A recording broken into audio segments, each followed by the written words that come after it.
All right, Miles, let's talk about the Kansas City Chiefs here for a little bit. Obviously, the offseason, you're seeing a lot of teams be in the news, some of it for some good reasons, some of it for some bad reasons. A lot of teams are looking to retool their roster and figure out a way to beat a team like the Kansas City Chiefs. But we've got a report out of the Chiefs area that shows that this team is going to be a lot harder to beat than a lot of people think going forward, and that the future continues to look very bright in Kansas City. Yeah, Nick. And when you look at this roster, there's been a lot of retooling, a lot of re-signing. Players have moved around a lot. And that's why I want the Chiefs fans to let us know in the comments below.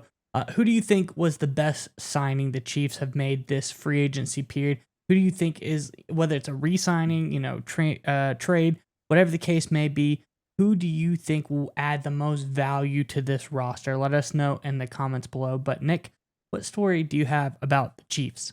Yeah, obviously the Chiefs coming off their latest Super Bowl triumph. All of the teams in the AFC and frankly in the NFL, but we'll focus on the AFC right now, are trying to do everything they can to jump ahead of Kansas City, find a way to overcome them because they're the big guys on top of the mountain right now. And you see a lot of other teams, they're really kind of struggling. You look at the Ravens, were once considered a strong contender, maybe. We know the Lamar Jackson drama. The Patriots have their worst odds in 25 years under Bill Belichick.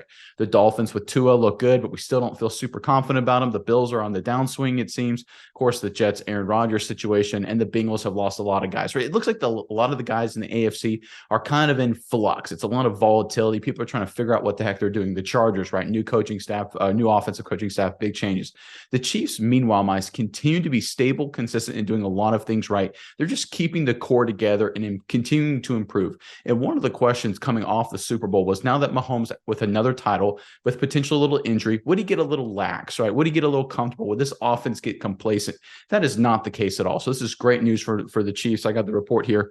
According to Christian Gonzalez with the NFL Network, Andy Reid said Mahomes is much better than where he was in February, talking about his ankle.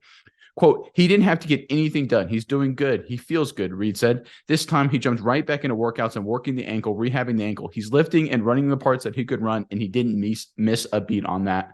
Reid, of course, talking about offseason workouts that Mahomes is doing.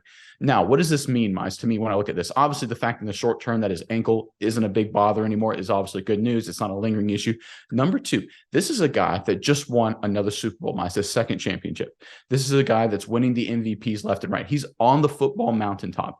He almost has an excuse to take a step back and relax and kind of rest on his laurels a little bit, right? Because the offseason programs for teams that teams kind of organize don't start for a few more weeks. Most of them start in, I think, early Aprils, where, I think a few of them may do a little later April. Some of them maybe do middle of the month, but most of them start in April when they actually do the lifting sessions as a team.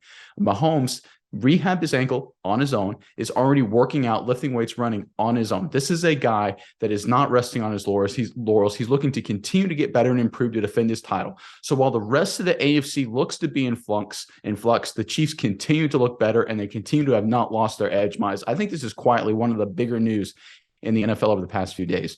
Give me your thoughts on this report from the Chiefs and Mahomes, Miles. Yeah, Nick, it's really interesting, and I like you brought up the fact, he has a lot of stuff that he could be doing. He has time to rest. He has time to, just, sit back and relax, but he doesn't do that because that's not who Patrick Mahomes is. Patrick Mahomes is a guy who wants to go out, he wants to win, and he doesn't care how he's going to do it. He'll win hurt. He'll win healthy. He'll win with Tyreek Hill. He'll win without Tyreek Hill. Doesn't matter who's on the roster or what condition he is just going to win. And, that's why there's an interview with actor Henry Winkler. Everyone knows him from Waterboy, Happy Days, big Chiefs fan. And he went on and he told this big story about him being in an Uber car with a guy who was a Philly fan. But the point I'm making is, at the end of the interview, he said something I thought was very interesting. He said, talking about Mahomes, and then he came back with a fury, talking about at the end of the Super Bowl when he came back from the ankle injury.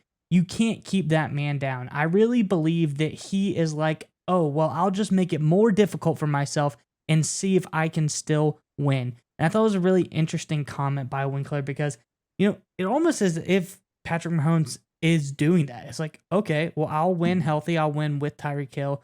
But now Tyreek Hill is gone and I'm injured. Can I still win the Super Bowl? Yes, I can. So he's doing, everything, but he's not going to rest on his laurels, Nick, because he wants to try to win now. He's done it healthy, done it hurt. Now he wants to try to win as many Super Bowls as possible. And this guy, who I really don't think he knows how to lose. So all he does is win, and I think this is really big news for the Chiefs. Yeah, so one of the things historically, Miles, when you look at the champions and culture in American sports, they all seem to have this obsessive mentality. Michael Jordan was famous for it, obviously always working out, always trying to get better, always going to compete. And that's what Mahomes is up against in terms of competing with, right? Because he's elevated himself in the stature of American sports to almost be above the NFL game. He's competing with the all-time greats in terms of just across the sports spectrum. And we are trying to build that level of dynastic success. The closest comp that you have in the NFL history is obviously the Belichick, Brady, Patriots era. And hearing this from Mahomes, this reminded me of a report that came after the New England Patriots under Belichick won their first Super Bowl in New Orleans back after the 2001 season. Literally, they won the Super Bowl. The next morning, they're on a flight back to Foxborough. Bill Belichick had a meeting on the airplane, like they had partied all night long after winning the Super Bowl on the airplane back, sat with his general manager, and they're already talking about what players they're going to cut, what players they're going to target in free agency. Like when you're at that level, dynastic goal, when your goal is like all-time greatness, and that's where you have a chance to reach, you need to have that obsessive competitive mindset to whether it's an ankle injury, a defeat, whatever it may be, it will not keep you down. You will continue to work hard. You will not get complacent. And that's what Mahomes is showing to me. This is not some guy that's going after a 3-year run of success, a 5-year run of success. This guy is chasing the all-time greats, and he seems to be doing everything right to lead the Chiefs to continue to achieve those kind of accomplishments. I agree with you, Miles. This is outstanding news for the Kansas City franchise.